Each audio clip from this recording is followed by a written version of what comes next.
Hello, good morning, friends. My name is Sandeep, and we welcome you to our channel, My Unnati Classes. And today we are doing chapter number 23, that is Pochampalli of class 4th Environmental Studies. So one by one, each student will read the paragraph, और जहाँ पे भी आप गलत होंगे, so we will make the corrections. ठीक है? So सब thumbs up दिखाओ. चलो, let's get back to our video. ठीक है, उन्नति, I want you to read first. Come here. Yes. Now, Pochampalli is a village in Telangana known for its beautiful and famous Pochampalli saris. These saris are hand woven with colorful patterns and are a symbol of Indian tradition. all right. So, Pochampalli is a village in Telangana known for its beautiful and famous Pochampalli saris. So, Pochampalli क्या है? एक गांव है. कहाँ पे? कौन से state में? तेलंगाना स्टेट में है. That is known for its beautiful and famous Pochampalli sarees. So वो जो गांव है वो किस लिए फेमस है? वहाँ की फेमस पोचमपल्ली साड़ियाँ साड़ियाँ बनती है वहाँ पे. ठीक है, Pochampally. So these sarees are hand woven with colorful patterns and are of a symbol of Indian tradition. So ये जो साड़ियाँ हैं ये बेटा हैंड वोवन है, मतलब हाथ से बनाई जाती है, मशीनों से नहीं बनाई जाती. ये हाथ से बनाई जाती है. ठीक है, विथ कलरफुल पैटर्न उसके ऊपर प्रिंट किए जाते हैं and are symbol of Indian tradition. So ये हमारे इंडियन ट्रेडिशन का हिस्सा है. ठीक है, या उसकी पहचान है. ठीक है. नाउ दिया विल कंटिन्यू. या Teachers make these saris using a special method called likha ikat ikat ikat weaving. weaving. This chapter explain how hard the weaving Weavers. weavers work to create these saris and highlights the import, Importance. importance of handloom in in Industries.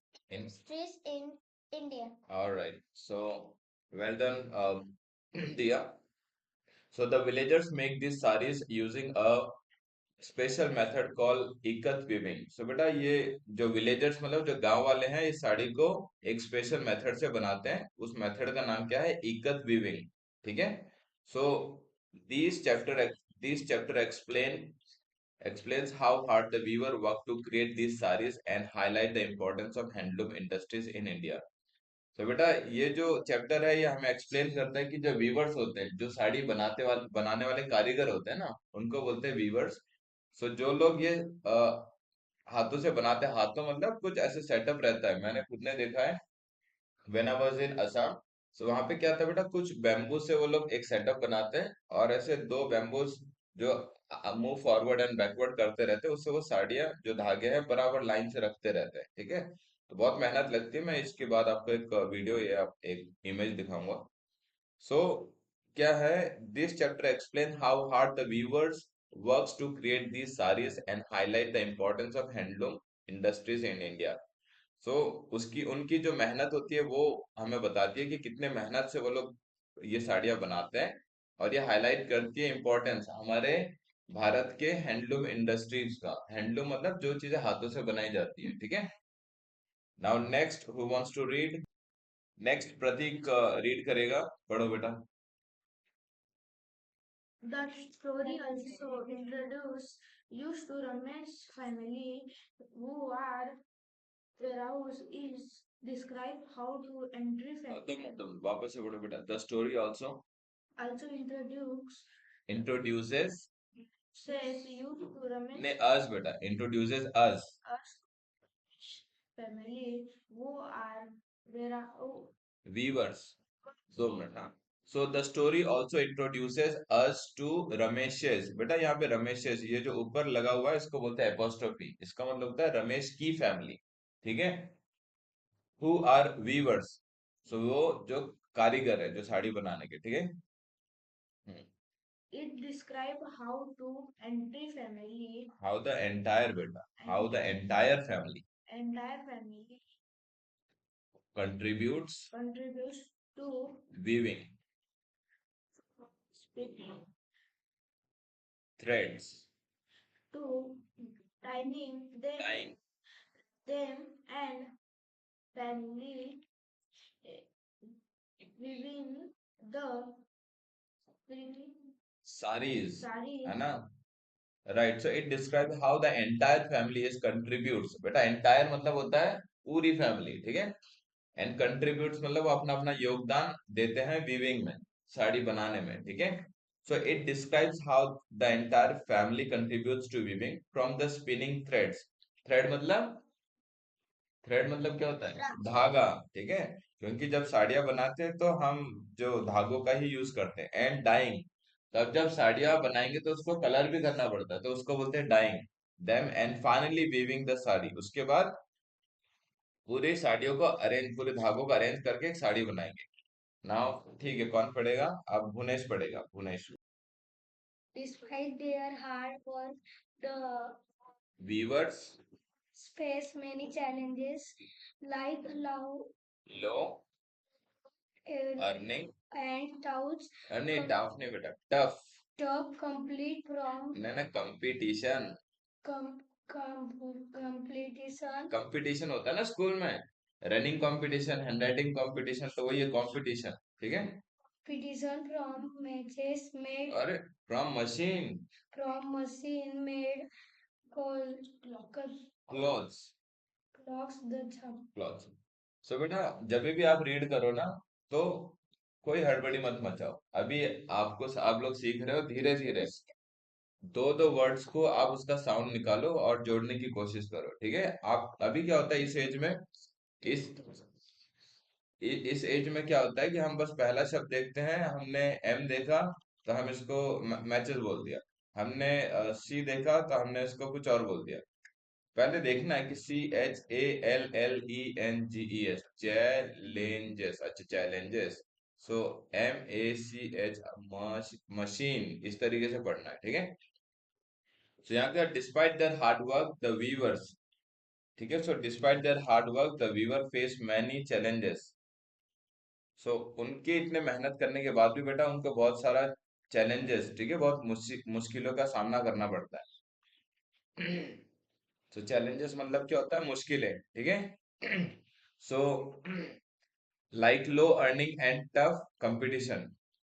तो बेटा लो earning, earning मतलब कमाई, है ना? उनकी कमाई बड़ी कम होती है, वो मेहनत तो बहुत ज्यादा करते हैं, लेकिन जो पैसा वो लोग कमाते हैं बहुत कम रहता है। एंड टफ कंपटीशन, और बहुत टफ कंपटीशन है, ठीक है?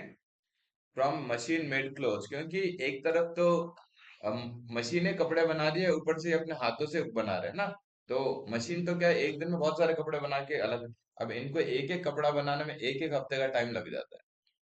तो इनकी कमाई भी कम है, मेहनत भी बहुत ज्यादा करते हैं, और इनका कंपटीशन भी बहुत ज्यादा है। ठीक है। नाउ नेक्स्ट, अगला स्टूडेंट इसको पढ़ेगा, उसका नाम है Chinmay. So Chinmay, read from the chapter teachers us.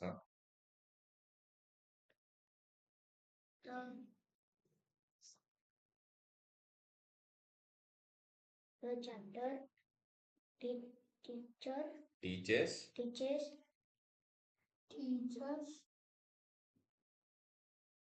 Teachers us, us to VALUE, value. value तोड़ तोड़ के पढ़ो बेटा, HAND क्या होता है?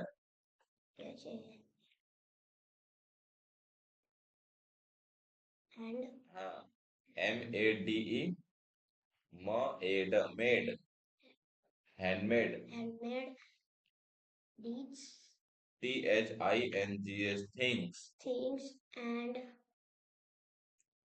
SUPPORT।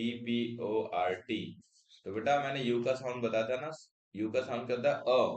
सो स अ प ओ र ट, support. Efforts efforts of artisans artisans how who preserve India's rich, इसको साउंड लगाओ, CUL क्या होगा बेटा? यू का साउंड अभी बताया ना, सो क अ ल कल्चर, कल्चर, ठीक है, ठीक है। थैंक यू चिन्मय।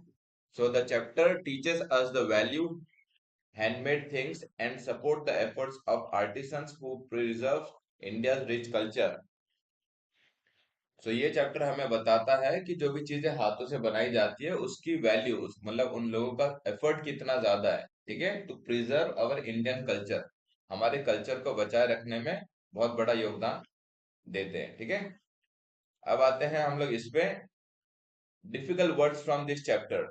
तो डिफिकल्ट वर्ड्स हम पढ़ेंगे। पहला है पोचमपल्ली, ठीक है। तो पोचमपल्ली बेटा ये क्या था? एक गांव का नाम था, और ये गांव कहाँ पे था? तेलंगाना में था, ठीक है। और ये साड़ी, SAREE, साड़ी, जो हम हिंदी में साड़ी बोलते हैं तो इंग्लिश में साड़ी बोलते हैं। वीविंग, वीविंग मतलब बुनाई, है ना। मम्मी बुनाई करते हैं ना, स्वेटर सब बनता है, आपने देखा होगा, दो कांटे लेके। तो बेटा ये साड़ी जब बनती है तो उसकी बुनाई की जाती है। बुनाई मतलब बहुत सारे धागों को मिला के एक कपड़ा बनाया जाता है।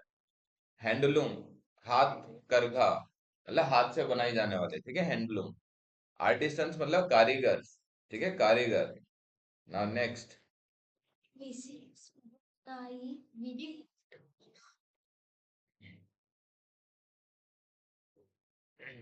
नेक्स्ट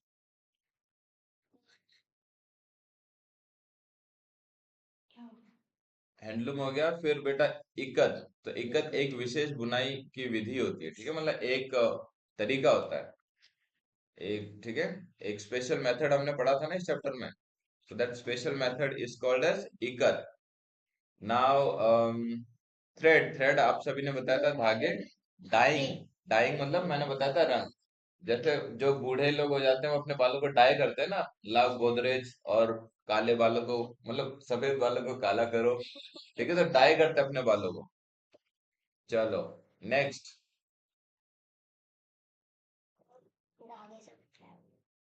हाँ, नाउ नेक्स्ट इज की पॉइंट्स। तो देखो बेटा, Pochampally village located in Telangana famous for hand woven saris. Hand woven मतलब हाथों से बनाई गई साड़ी के लिए फेमस है वो वाला गाँव, ठीक है। Ikat weaving, a special method of weaving. तो इकत क्या है? It's a special method of weaving. Patterns are dyed on thread before weaving. तो बेटा पैटर्न बनाए जाते हैं थ्रेड के ऊपर वीविंग करने से पहले, ठीक है, बुनाई से पहले।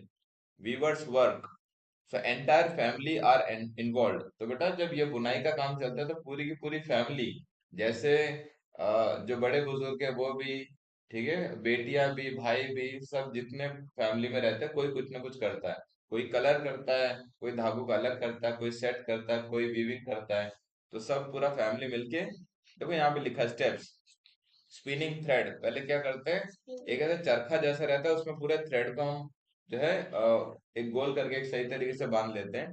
फिर उसको डाई करते हैं, भाई कौन से कलर की साड़ी बनानी है, ठीक है, पिंक, तो पिंक कलर, उसके बाद फिर वीविंग स्टार्ट करते हैं, ठीक है। तो पूरे धागों को एक लाइन में रच के एक साड़ी बनाते हैं। चैलेंजेस, चैलेंजेस मतलब क्या क्या कठिनाई आती है वीवर्स के लाइफ में। जैसे हमने डिस्कस किया, low income despite hard work, कि इतना ज्यादा मेहनत करने के बाद भी उनकी लो इनकम है, ठीक है। Competition from machine made clothes, उनका बहुत ज्यादा हाई कंपटीशन, टफ कंपटीशन होता है मशीन मेड क्लोथ्स के साथ, ठीक है। Cultural, cultural significance, handmade sari shows India's rich tradition, है ना। हैंडमेड साड़ी बहुत महंगी भी आती है और वो हमारे जो ट्रेडिशन को, हमारे कल्चर को बताती है कि भाई इंडिया में अभी भी बहुत सारे स्टेट्स हैं, जो लोग हैं जो हाथों से साड़ियाँ बनाते हैं। Buying handloom product support artisans, हमें कोशिश करनी चाहिए कि जितनी चीजें हाथों से बनी हुई रहती है वो चीजें खरीदनी चाहिए, ताकि जो गरीब लोग इतनी मेहनत कर रहे हैं, ठीक है, उन सबको उनका हक का पैसा मिल सके, करेक्ट। एक्टिविटीज, यही था फन फैक्ट, देख लेते हैं। Pochampally saris received the geographical indication tag, meaning they are officially recognised as a unique to this region. अच्छा, इसीलिए उन साड़ियों के वजह से इस जो जो पोचमपल्ली जो जगह है उनके उससे उस साड़ियों का नाम दिया गया है। ठीक है। तो ये वाली आई है स्टोरी समझ में। ठीक है। चलो then, thank you so much all of you. So I hope you like this video and so I hope कि आप सभी को ये चैप्टर अच्छे से समझ में आया होगा। तो ये बिल्कुल टेक्स्ट बुक का नहीं था, इसमें जो समरी थी हमने वो पढ़ी है इसकी, और इसमें हार्ड जो डिफिकल्ट वर्ड्स है हमने वो पढ़ा है, और इसके कुछ कुछ जो इंपॉर्टेंट की पॉइंट्स है हमने वो पढ़े हुए हैं। तो इतना काफी था इस चैप्टर को पढ़ने के लिए। अगर आपको ये वीडियो पसंद आया, चैप्टर समझ में आया, तो प्लीज हमें कमेंट कीजिए और हमारे वीडियो को लाइक करो, शेयर करो और मेरे चैनल को सब्सक्राइब करो। Thank you so much.